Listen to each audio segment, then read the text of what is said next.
খায়রুর রাহিমিন।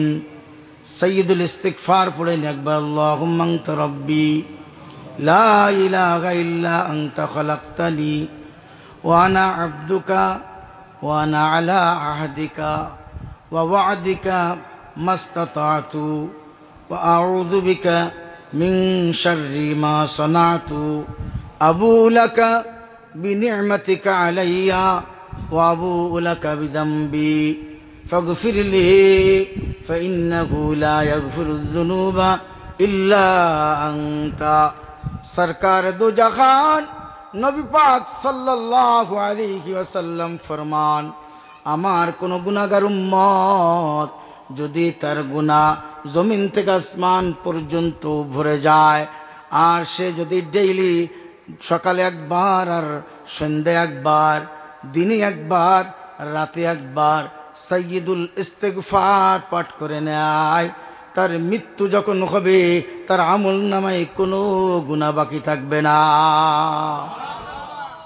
এবং রব্বুল আলামিন তার উপরে খুশি হয়ে তাকে নিশ্চিত জান্নাত দানে ধন্য করে দিবে। এই সাইয়্যিদুল ইস্তিগফার আমাদের পড়া দরকার কি দরকার না? এখন সমস্যা তো মুখস্থ নাই, কি বলেন? মুখস্থ না করলে পড়বেন কেমনে? মুখস্থ করে নিবেন। জীবনে তো কত কবিতা মুখস্থ করেছেন, কি বলেন? আগডুম বাগডুম ঘোড়াদুম সাজে মুখস্থ করেছেন।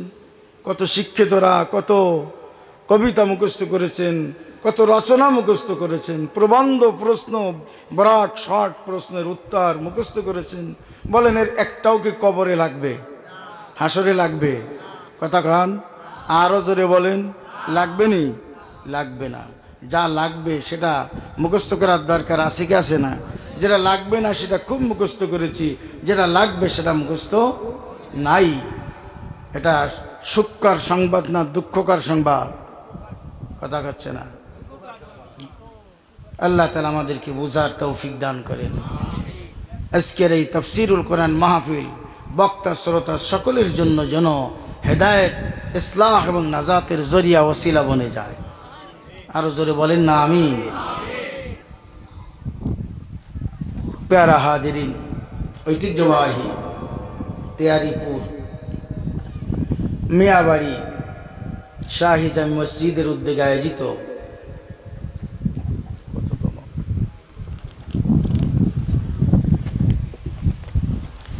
4 দিন ব্যাপী তাফসীরুল কোরআন মাহফিলের আজ দ্বিতীয় দিবস।